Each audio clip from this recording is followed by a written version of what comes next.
Hello, and welcome to Sobercast, where we provide AA speaker meetings and workshops in podcast format.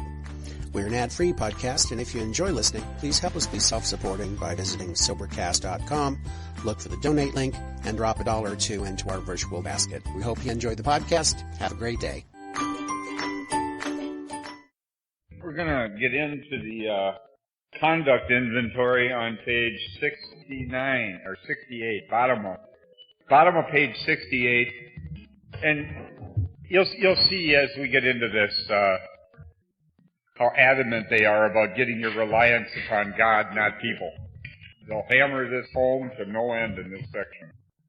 It's interesting that the way we're unstacking, because if you look at how this stuff progresses in my life, what we're looking at now is a conduct inventory. So my conduct, the fear that happens around that, which leads to the anger and the resentment. So we started this inventory unstacking it the way in reverse order from how it got stacked up.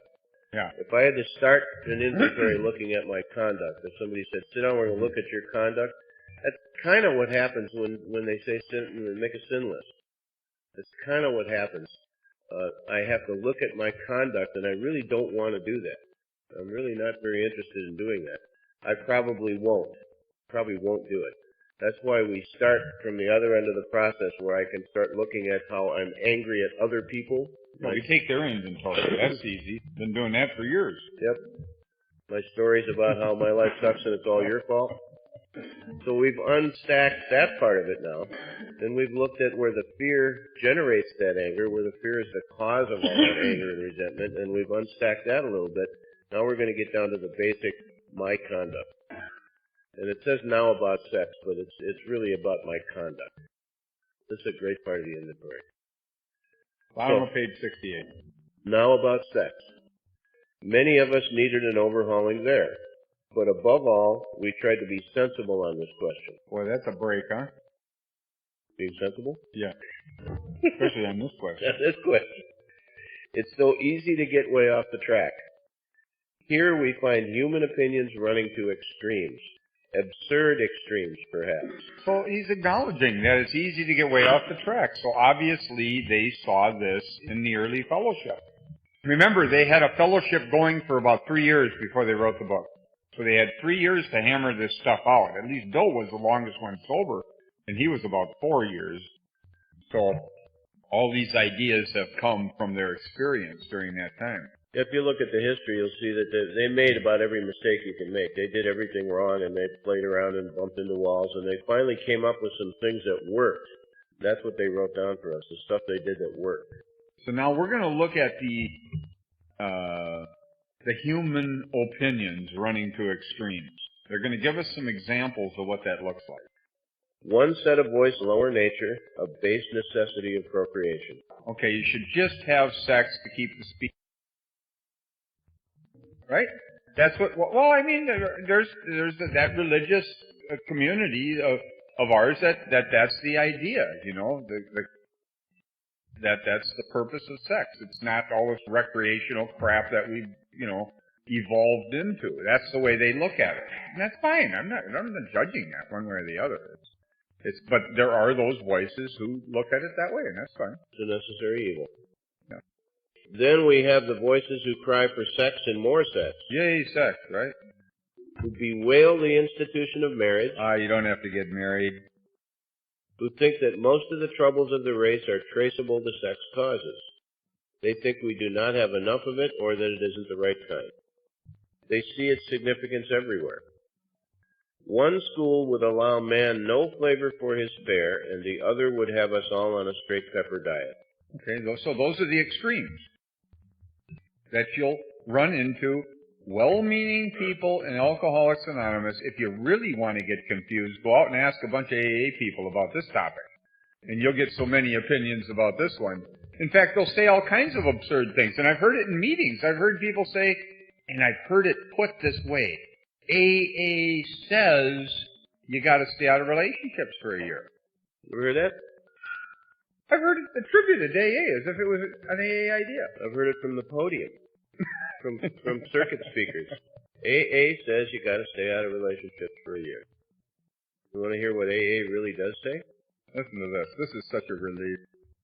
We want to stay out of this controversy. We do not want to be the arbiter of anyone's sex conduct. We all have sex problems. We'd hardly be human if we didn't. What can we do about them? Now, that's the right question. What can we do about them? So what are they saying? That we of Alcoholics Anonymous want to stay out of this controversy around sex. Now, I'd like to, this is what, I am not anti-sponsorship. Don't hear that from me. I love sponsorship. But sponsorship to me should be what we're doing today, is helping people do inventory. Bringing them through the process in the book, not telling them what to do with their life. Look, I ruined all my relationships. What would make me an authority on relationships for you? Isn't that amazing? How a guy who destroyed all his, now he's going to tell you how to have relationships? Running my life got me into Alcoholics Anonymous. Why would you want me to run your life? It doesn't make any sense. Nowhere in this book does it say you're going to run your own life, let alone somebody else's. It's only arrogance that does that. And I've done it. I have done it. Believe me, I went through a period where I got real smart. And that's when I was particularly dangerous, and I was telling people. Yeah. I would think that it would almost be worthwhile. You guys think very seriously putting on a workshop for sponsorship. So that's something a lot of us might like to do, but we have some data pushing out about we're doing it the way. Sure. Oh, I understand. The sponsorship thing has started to look rather silly. People controlling each other through telling them what to do and when to have sex. I mean, it's just absurd. They didn't do that when the old timers that I hung with, like this gentleman, they didn't do any of that kind of stuff. It wasn't until later on in my sobriety I started to see this. That's not a treatment center. The first thing they'll tell you is we don't want you having any relationships. Right. Well, maybe something makes an order with a step up for instead of avoiding girl on Right. Yeah. And you know what? On an individual basis, if there is somebody who's qualified to give that kind of advice, it might be good advice. We're not judging whether it's good advice or not. What we're saying is that Alcoholics Anonymous does not say you have to stay out of relationships or that you should get into relationships. Yeah. We don't have any opinion about this. Yeah, do you get something?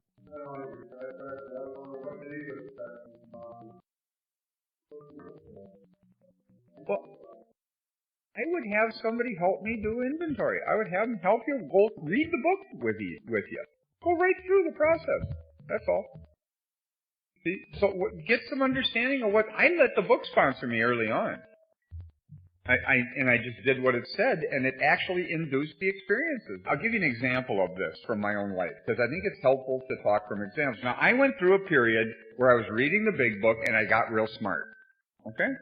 I did. I'm not proud of this. I'm rather ashamed that I did this, but I did it. Now, I'm telling people what to do, see? So I understand that this is a process that some of us go through. Not all of us, but some of us. Now, I'm sponsoring a guy. Now, I've done the inventory, but I'm not, you see, it takes some effort to sit down with a guy and walk through the book with him. And I was lazy back then. I just wanted to talk. You know how that is, you know. I'm too lazy to actually help him go through the process. So I'm into the talking mode. So we'll get together and talk about his problems. And he's bringing this relationship into it. And I'm about, I suppose I was 9 months sober, talking about problems and things. And I'm sick of it. Every time I meet with him, he's talking about this relationship with this woman, and I'm frustrated. And this is my problem, not his. This is me. So one day I said something particularly stupid out of my frustration. I said something like, and it isn't exactly what it was, but it's close. Something like I wouldn't sponsor him if he was in that relationship.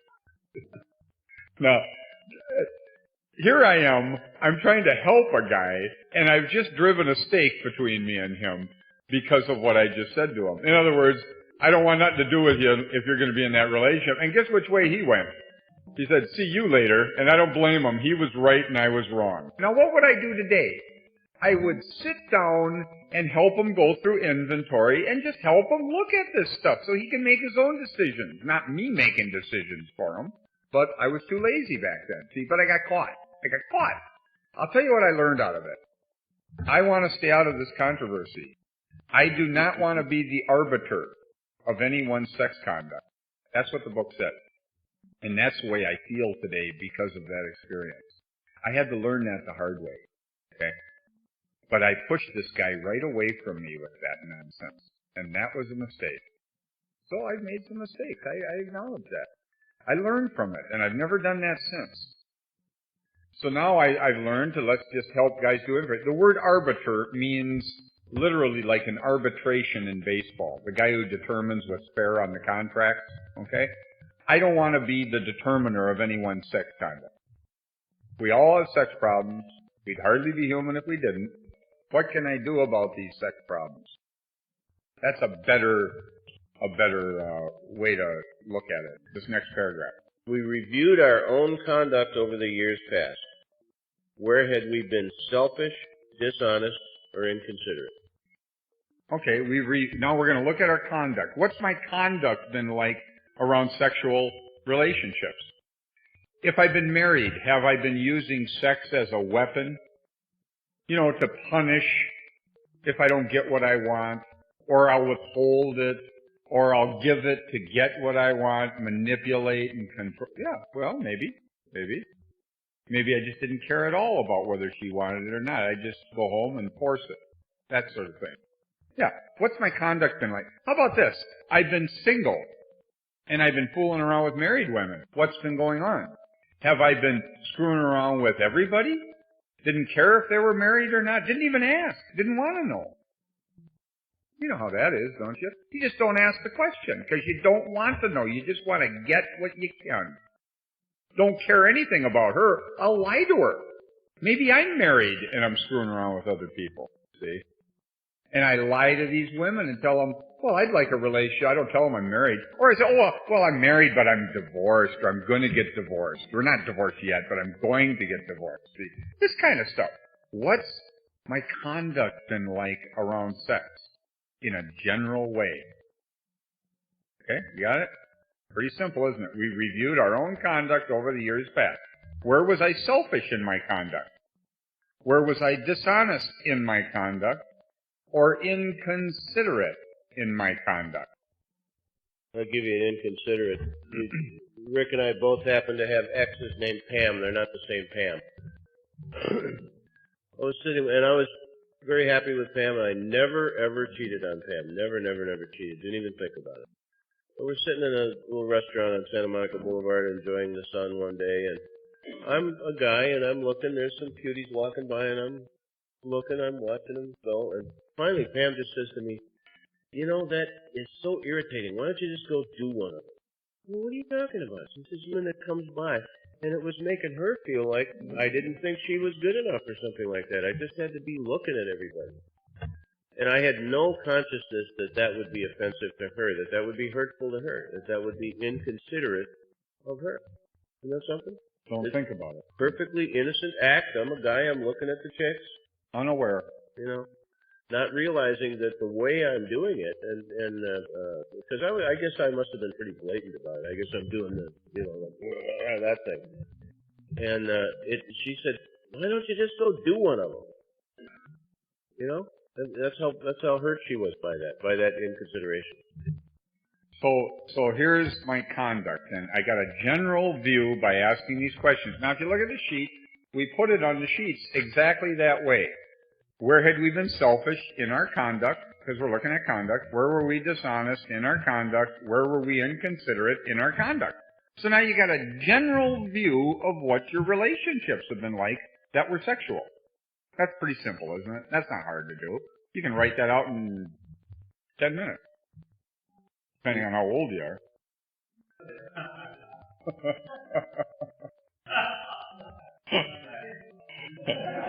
Yeah, what are you laughing about, Paul? This might take 20 minutes. He's older. Okay. Now, the question, whom had we hurt? Now, who did I hurt by that conduct? AA does not state that because you had sex with someone that you hurt them. So it asks us to look at our conduct first. Then you'll know who you might have hurt by that conduct. But you can't write, who did I hurt first? That's absurd. Well, there are some sheets floating around that do that use that same template, and they start the sex conduct inventory with whom had we hurt. They put that as the first question, just like it is on the front of this one. We start out with who am I angry at? They start out with whom had we hurt. We're going to be really careful that this does not start with whom had we hurt. Oh. You didn't hurt everybody you ever had a relationship with. Now, Dustin would say disappointed, maybe. But not hurt. Actually, I said that. Or did you say that? Yeah. So it's ridiculous to assume that you hurt everybody. So we reviewed we reviewed our own conduct over the years past. Where had we been selfish, dishonest, or inconsiderate? Then, whom had we hurt by that conduct? So now you got a name or two or five or whatever it is, but it's pretty arrogant to think you hurt everybody. It's just absurd. Did we unjustifiably arouse jealousy, suspicion, or bitterness? Okay, now some people are jealous, suspicious, and bitter long before I met them. They came to me that way, okay? So AA says, but, let's look at this. Did we unjustifiably arouse it? So again, they're not making the assumption that because somebody's jealous, suspicious, and bitter that it's your fault. But let's look at it. And they worded this specifically. Now, what would unjustifiably arousing it mean? I'll give you an example. Pam and I, again, we'd be out to the bars, things like that. Guys were always around here. So I felt, I didn't like that sort of thing, see? Now, I did not do this, but I've seen a lot of guys do this, because I did other things, but not this. Let's say I'm out with her at a party the next time, and I felt hurt by what she did to me. I got anger about it. So the next time we're out somewhere, oh, there's some woman, I'll go talk to her. And I'll intentionally do it in front of her to try and make her jealous, suspicious, or bitter. That would be unjustifiably arousing it. Okay? Playing games. Have I been playing games? What's been going on in my relationship? Am I trying to show her how it felt when she did it to me? And we wonder why our relationships are so crazy. Well, no wonder they're crazy. Look at the way we treat each other in them. And everybody does this stuff around jealousy. It's just awful. It's just absolutely awful. And I wonder why I have trouble. Well, these are the games that people play with each other. So that's a question. Did I unjustifiably arouse that in somebody? Where were we at fault? What should we have done instead? We got this all down on paper and looked at it. That's an important idea. What should we have done instead? Look back on your relationships. You can see where you made mistakes. Maybe you ruined an important relationship with somebody you really cared about. And you feel bad. And you can't fix it because you did some damage. You screwed around with somebody else or her girlfriend or whatever the situation was. And you feel terrible. What should I have done instead? Well, I'll tell you what happened. I'll give you an example of one with me. I was new in the program. I was about 9 months to a year sober, and I met a gal, and I wasn't really all that attracted to her, okay? But, she liked me, and we started hanging out a little bit, and I had nothing else going on, so what the heck, See, I don't really care too much about her. I just want to get what I want from the situation. I'm selfish. That's really the honesty around it, okay? So she wants a relationship with me, but I don't, and we're sexual, and it's, you can have a little fun, but I'm not interested in her, and she senses that. She's not stupid. So she feels bad about that, and I'm using her, and it's not good. It's just not good. So she starts to gossip about me when I pull away from her. In fact, she's pulling other women aside who come around the club, telling them all about me and how to stay away from me. She was trying to keep other women away from me so I wouldn't be with her, see? And then she'd come around and do the dance, and then I'd fall for it again, and we'd back into action again, and then I got in more trouble and more gossip. She did this to me, and I'm stupid enough to go along with this. We had this dance going for probably a year, maybe a little longer. And then finally, I just, out of anger and seeing how dangerous this was for my reputation, which wasn't very good at the time, I can tell you, I stopped. I pulled away. I just said, no, I'm not doing this anymore. And I walked away from that club in St. Paul, and I stayed at 2218. Next thing I know, she's over at 2218. She followed me over there. Now she starts it over there. This went on. I didn't sleep with her anymore. I was done with that. This went on for about 14 years. Well, he paid a price. When I first met him, I had heard all these stories, and I thought he was the sleaziest dude I ever saw. Because all the women was, oh, watch out for him. He abuses women. He mistreats women. Oh, this was awful. Terrible. This was awful. And I brought it all on myself. What should I have done instead? I should have left that alone. And I'm telling you that I had to be beaten severely to get my attention on this one, but I learned my lesson. And I'm telling you, I don't play those games anymore with women. I just stopped. It is not a good idea. I learned a very important lesson. So, what should I have done instead? Stay away from her. I shouldn't have slept with her in the first place. I was trying to use her, in a sense, for sex, and I got caught. And it was my own fault. It's not her fault. I'm not justifying that her behavior wasn't awful. It was awful. There's no question about it. But it couldn't have happened to me had I not made decisions out of my own selfishness, which later placed me in a position to get hurt. It's another example of that. See? So, there it is. You get beaten until you stop.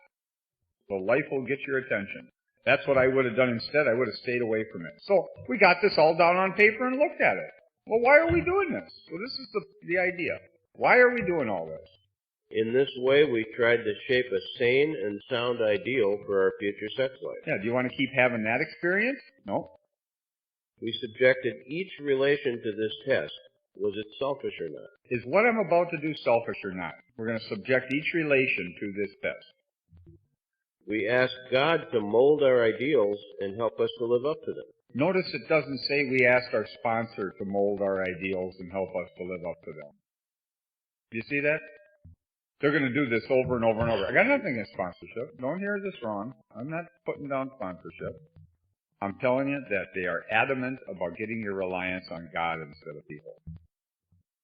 We remembered always that our sex powers were God-given and therefore good, neither to be used lightly or selfishly, nor to be despised and loathed.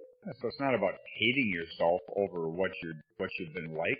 Let's take some inventory, find out what the heck's been going on so we can make some adjustments. You form an ideal from taking inventory. You've got an idea what didn't work. Well, now I know how I want to be. I don't want to be like that anymore. Okay? Whatever our ideal turns out to be, we must be willing to grow toward it. Isn't that a nice way of putting that? When I was a kid, I remember the religious people were always talking about what my ideal should be. They're telling me what my ideal should be, now live up to it. And what's AA doing? They're saying, you determine your ideal based on taking inventory and what didn't work. You can see where the problems were. Okay? Once you get honest with yourself, you can see it. So whatever your ideal turns out to be, you must be willing to grow toward it. You don't have to be willing to grow toward anybody else's ideal. You determine that with God through inventory. And that's what they're saying.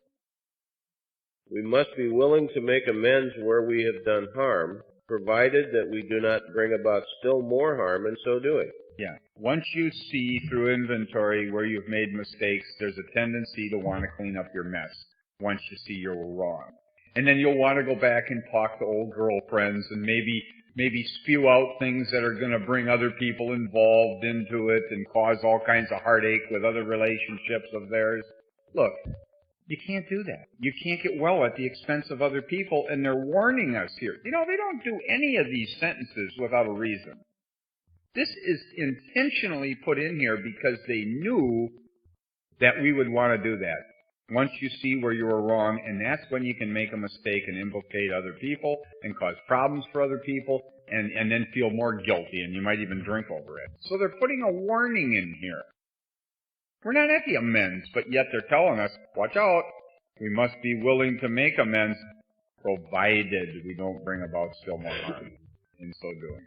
Particularly because this is so volatile, this is so emotionally powerful. Right. Much more than I have to make an amend to somebody for stealing money, or I have to make an amend for, this relationship stuff is so powerful that it's very tempting to want. Well, tell a story about the guy that had to want to go tell his wife to make the amend. I went to a treatment center with a guy named Don, and him and his wife, I knew his wife too because I was talking to her about Al-Anon. I was involved in Al-Anon.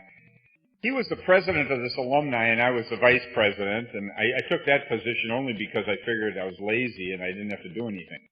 Well, as strange as that, that's the way I was. I was lazy in a lot of ways, intellectually and around doing things when I got sober. So we were a few months, 2, 3, 4 months sober, and he's screwing around with some woman at the treatment center, and he's got a couple of kids, and him and his wife are trying to put their marriage back together. He was a crack addict, and he'd been screwing around with other women, but she didn't know about that stuff. And I know this because I talked to her. She was a friend of mine as an Al-Anon friend. Okay? So I'm talking to her and him, and I know him well, and he's fooling around with this woman at this treatment center now. And he says to me one day, you know, I feel so guilty when I go home. I can't stand to be around my wife. I looked at him and I thought, well, you are guilty. Of course you feel guilty. It's because you are. Stop doing what you're doing. He says, I got to tell her. I said, wait a minute, Don. I'd been reading this part of the book. I don't think that's a good idea, at least not at this point, okay? Because you're going to lose your family. She is already teetering, and you got children, this is a decent man. Businessman, got a house, got a family, 2 kids, couple years old. He says, I can't stand it. A couple days go by. I got to tell her. Don't do it. Got to tell her. He went back and told her. She threw him out. That was the end of that. Lost his family. She lost the house. Couldn't make the payments. He couldn't. He started to drink. It led him back to crack cocaine. I saw him 5 years later, and I know she lost the house because I talked to her a few times, and I heard this story from both sides. I saw it from his side, and I heard it from hers. She lost the house. The family was gone. He lost his kids. 5 years later, he was trying to get sober, and he didn't get sober. I tried to hook with him again because I knew him, and I tried to help him. I tried to pull him back in. Couldn't do it. I heard a story about 2 years ago from a guy who went through treatment. I saw him at a restaurant who went through treatment with us. He says, I just read something in the paper about him. He was going to prison for a long time for something he was doing. You know, it all started because he made a poor decision. And he wouldn't do inventory. He started making decisions without following what they were talking about in the book. See? And he got caught with it. And it cost him his sobriety. It cost him his family. Nobody won on this. Everybody lost. The kids lost their dad. She lost her husband. They lost their house. He lost his business. And he never did get sober that I'm aware of. Now he's in jail. This happened 18, 19 years ago, 20 years ago now. And he thought by being honest that it would help him feel better. Didn't work. And that's why they put this warning in here, because this is such an emotional topic. It was such a sad deal. It'll talk about it later on in the book. Should we always come 100% clean about this stuff? And the book says not necessarily. There are circumstances where maybe I got to live with my guilt sometimes. Maybe I just got to take it on and move on with my life and realize that I've made mistakes and stop making the mistakes. He thought he would feel better by telling her and resolve his guilt. He didn't feel better. He felt worse because he heard her again, and it didn't resolve his guilt, and that's what he drank over. And I know that because I was talking to him at the time. So I saw this unfold. I'm not speaking some theory here about it. You know, I watched this whole thing. Whatever our ideal turns out to be, we must be willing to grow toward it. We must be willing to make amends where we have done harm, provided that we do not bring about still more harm in so doing. In other words, we treat sex as we would any other problem. So how do we treat problems? In meditation, we ask God what we should do about each specific matter. There it is again. Go inward and ask God what I should do about this specific matter. You can talk to people. Believe me, you'll get so confused talking to people. AA members are more than happy to give you their opinions about things. I'm guaranteeing you that. So I'll just go ask. You'll find out. The right answer will come if we want it. Now, do I want the right answer? The right question is it selfish or not? That's the right question. And the answer for me, if I'd have asked it with that gal, would have been probably, leave it alone, Rick. But that wasn't the answer I wanted. I wanted to do what I did and not have any problem. Well, guess what? You're going to have problems when you're doing that. When you're taking advantage of people. You're going to have hurt feelings. It doesn't work. God alone can judge our sex situation. Counsel with persons is often desirable, but we let God be the final judge. There it is. Counsel with persons. Talk to your sponsor, talk to whatever you want to do. But we let God be the final judge. Why? We realize that some people are as fanatical about sex as others are loose. That's why. That's the way we started this section off. Looking at the absurd extremes that Bill talked about at the very beginning. Yeah, that's why. Some people are as fanatical about sex as others are loose. So we avoid hysterical thinking or advice. Suppose we fall short of the chosen ideal and stumble. Does this mean we are going to get drunk? Some people tell us so. But this is only a half-truth. It depends on us and on our motives. If we are sorry for what we have done and have the honest desire to let God take us to better things, we believe we will be forgiven and will have learned our lesson. If we are not sorry and our conduct continues to harm others, we are quite sure to drink. Yeah, that's the way Don was. He wanted to have it both ways. He wanted to keep fooling around with this gal, and he wanted to have his family. And it wasn't going to work. See? We are not theorizing. These are facts out of our experience. So if you're willing to change, I've made lots of mistakes. I've already told you of one that I made. That was a serious mistake that I wouldn't do today. Okay? And it cost me. I didn't get drunk. I stayed sober. But I had to deal with that. I had to deal with the consequences of what I did. And it wasn't pleasant. And I'm telling you, I'm still dealing with some of that stuff. From years later, it still comes up once in a while. Where somebody's got some really crappy idea about me, you know, and it's based in something that happened 19, 20 years ago. Wow. Well, we're pretty good around AA about maintaining gossip and stories, and, you know, we have long memories when it comes to that stuff. Oh, our clubs are full of this stuff, man. We love to gossip about each other. Yeah. If you're going to gossip, why don't you talk nicely? I mean, if you have a need to gossip, that's fine. Why don't you use it in a positive sense and talk about the nice things about people instead of what's wrong with them? Use it for a positive thing, you know? To sum up about sex, we earnestly pray for the right ideal, for guidance in each questionable situation, for sanity, and for the strength to do the right thing. That's what we pray for.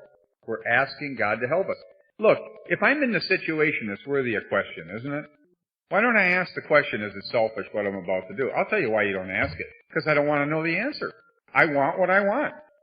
But when I started asking that question, it changed me. Because I couldn't play the game anymore. I couldn't get away with that crap of not wanting the right answer. I knew what the answer was. I just didn't want it. I wanted what I wanted, and that's selfish. Is that like I'll go home with her tonight and then ask the question tomorrow? That's right. Yeah. Are you married now? If sex is very troublesome, we throw ourselves the harder into helping others. We think of their needs and work for them. This takes us out of ourselves. It quiets the imperious urge when to yield would mean heartache. You see how that is? So if you're having a lot of trouble with sex, you might want to help people do 12-step work. Go out and put some treatment center meetings on. Bring guys with you. Make commitments. That's what I started doing because sex was very troublesome for me. I'll give you an example of a story. Something that happened to me. This happened pretty early, too. This was another one of those 9-month sober deals, see. I actually, when I was about 3.5 months sober, Pam and I split up for the final time. We had been to counseling and are 3 months sober. She took the kids and moved right next door to me. Right next door to me. A buddy of mine owned the duplex, and I was living in a place of another friend of mine that I was going to buy it before I went into treatment. I'd done a bunch of work on the place. When I come out of treatment, it was in foreclosure, so he had 6 months, so I was living in there for 6 months for free. Now she takes the kids and moves into my buddy's next door, right upstairs. And I am crazy because I told you, I didn't want to do to my family what my dad did to his. So I am just beside myself with this one. And I hate myself because I ruined my family and I got all this judgment toward my dad, and I'm frustrated, see. I'm in the process of doing inventory, and I'm working on this stuff, but I'm not out of it yet, see.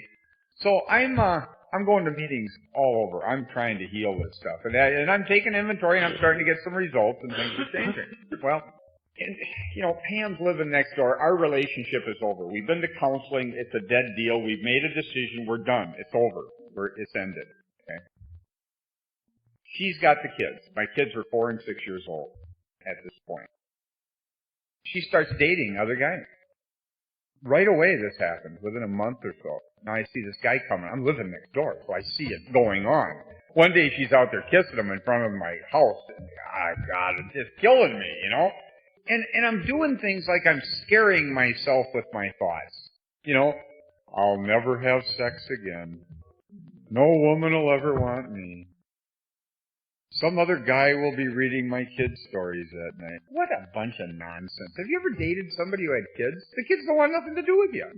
It's ridiculous. So I'm telling myself stories and causing pain to myself, and I'm blaming her. Well, if she wouldn't have left me, I wouldn't feel this. I mean, it's just all ridiculous. I'm full of self-pity, so I'm doing a lot of 12-step work because I'm nuts.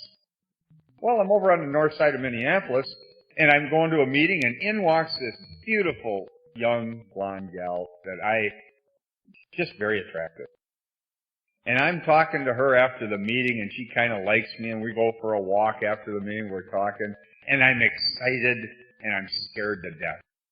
And I mean this very sincerely. I was literally physically shaking. I was so afraid of her. Why? Because I felt women could cause me pain. That's not true, by the way. Women don't cause men pain. It's the way I was thinking about the situations that have caused me the pain. She didn't do it. I did it to myself. You see. But I didn't really have that awareness yet, not very well in place. So I felt very afraid of women. Now I'm excited about this, and I'm fearful about it. So we're talking. She says, where'd you hang around? I said, I used to hang around a Chug-a-Lug bar on Lindell and Lake. She said, really? My boyfriend owned that. Wow, here she was. I remember her from the Chug-a-Lug, and she was gorgeous. And she was a hooker. And the guy who ran the bar was this little guy, kind of a squirrely guy named Jack. And nobody could ever understand why they were together. I'll tell you, maybe he was paying for it. I don't know what it was.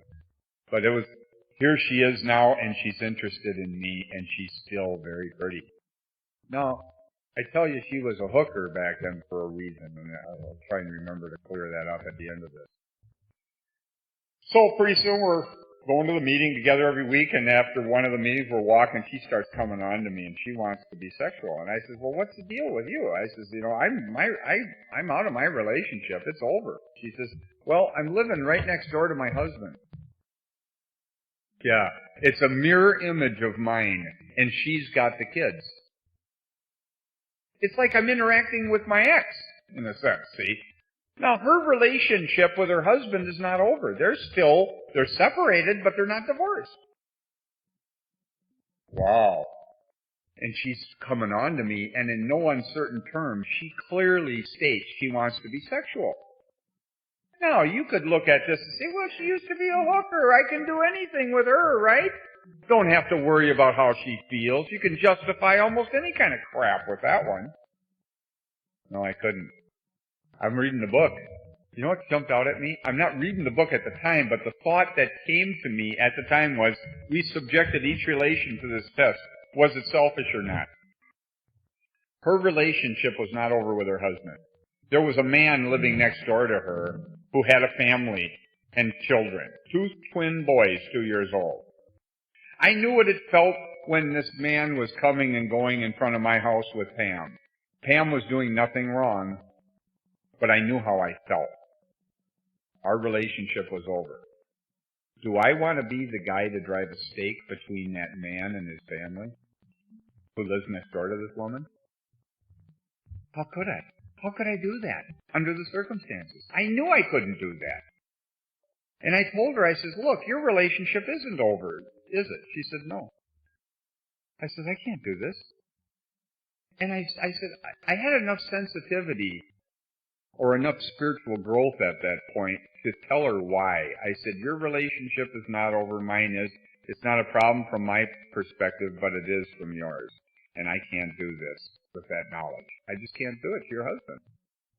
I had compassion for the man, not her. She was more than willing to. Isn't that something? I changed.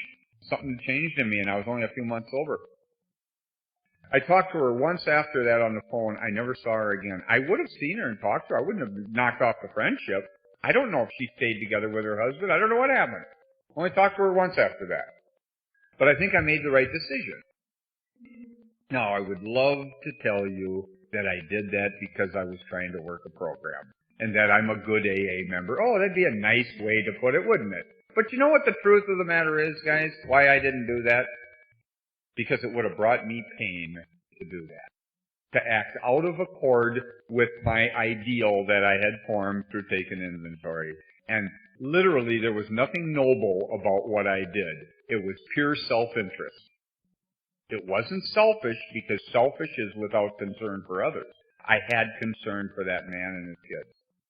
But it was certainly self-interest. So I think I made the right decision on that one. So this was just an example of an opportunity to make a mistake. And when I read this sentence, it quiets the imperious urge when to yield would mean heartache. To yield to that would have meant heartache for me. So some of this stuff is not quite so noble as we'd like to make it look. I'll tell you that. I've learned how to not hurt myself. That's all. Nothing too noble about that. It's a spiritual program, but sometimes we forget this is one of the most practical programs there is. This is completely practical. This is, I don't want to live this way anymore. Here's some things to do to help me not live this way anymore. Here's what worked. Here's what a bunch of other people did that worked. Here's what I can do that works. It's completely practical. Is it selfish or not? That's Yeah. always the question. First question, Primary. is it selfish? If we have been thorough about our personal inventory, we have written down a lot. So we're going to write this stuff down. We have listed and analyzed our resentments. We have begun to comprehend their futility and their fatality. We have commenced to see their terrible destructiveness. We have begun to learn tolerance, patience, and goodwill toward all men, even our enemies, for we look on them as sick people. Yeah, that's a better judgment than he's a jerk. It's a beginning step to getting out of the hate, out of the judgment. Yes, he's a sick guy, it's still a judgment, but at least it's a better judgment. It's just a beginning step, the way we start to look at it. But perhaps they, like ourselves, were sick too. Perhaps the judgment is about, is this guy doing the same thing I'm doing? Do I want to pass? Can I give somebody else a pass in order to get a pass for myself? It's pretty practical. Well, and they say, patience and goodwill toward all men, even our enemies. Maybe especially our enemies, because what do you got when you love people you love? Anybody can love people you love, but can you love the most abrasive character? The guy that brings all your crap to the surface. Well, then you got something. When you get by that one, you've made some major strides. When I find those jerks that are a lot like me. That's right. Oh, boy. We have listed the people we have hurt by our conduct. That's what we've been looking at. And are willing to straighten out the past if we can. In this book you read again and again that faith did for us what we could not do for ourselves. We hope you are convinced now that God can remove whatever self-will has blocked you off from Him. Isn't that something? My self-will is what's blocking me off from a relationship with God. My ego, myself, my human will. My selfish desires. If you have already made a decision, third step decision, and an inventory of your grosser handicaps, that's what we've been looking at, our grosser handicaps, you have made a good beginning. Isn't that something? You made a good beginning. It's not the end. You've learned how to inventory yourself. Now you can apply this stuff, and you can learn how to deal with things as they come up. That being so, you have swallowed and digested some big chunks of truth about yourself. Isn't that something? Welcome to Alcoholics Anonymous, huh? Isn't this amazing? What a process. You know, there's a little quote that I had written down here. It says, relationships are schools for enlightenment. Why would I tell somebody to stay away from a relationship? I wouldn't tell them to stay away from it. I wouldn't tell them to go toward it. I might be keeping them away from a healing because I think I know what's best because I'm playing God again. I'm going to tell people how to live their lives. What makes me an authority on relationships? It's so crazy. I have learned to shut my mouth in this area. Al-Anon has helped me a lot with that. Step back. I don't know what's best for other people. It's astonishing. But my ego thinks it knows what's best. I'll tell you that.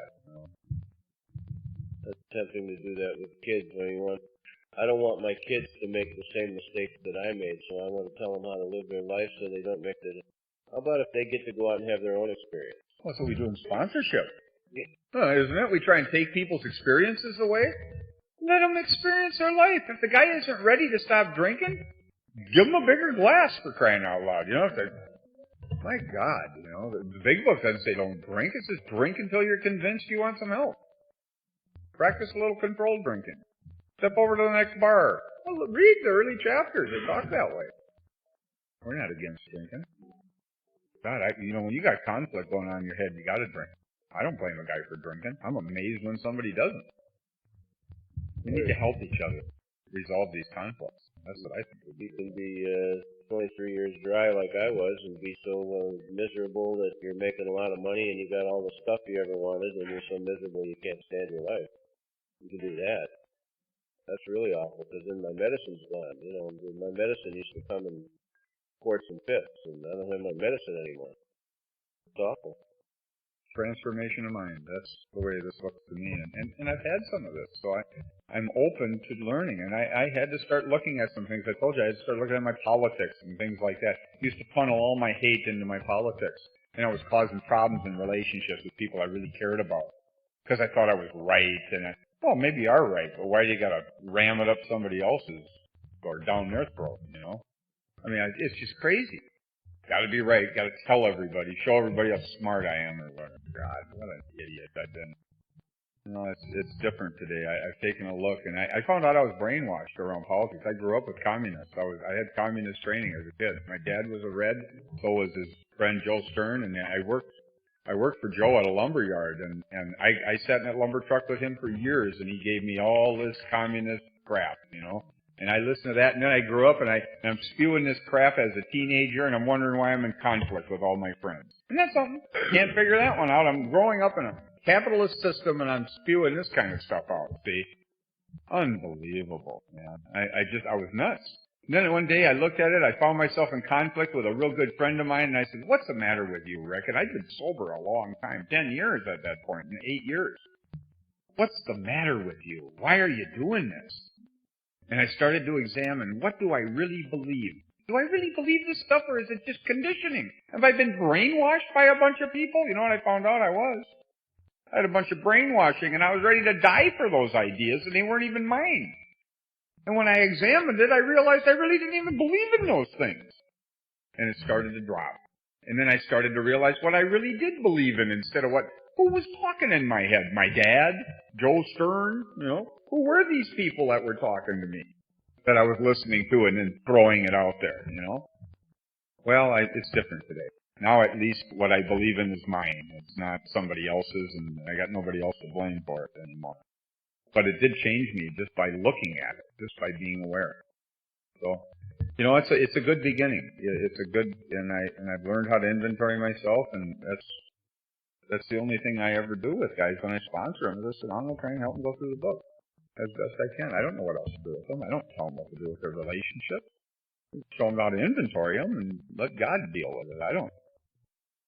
So it's very different for me, and I'm very grateful for Alcoholics Anonymous. And I'm very grateful for the opportunity to be here for Doug, and Doug called us to do this, and these kind of opportunities are just a joy for me. So thanks a lot for the chance to come and do this, and thanks for sticking around through this, because this hasn't been easy.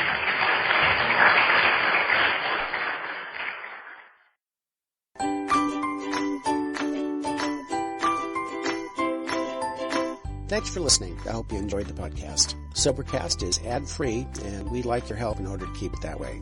So if you'd like to help us be self-supporting by pledging $1 or $2 a month, visit Sobercast.com and look for the donate links. Thank you very much.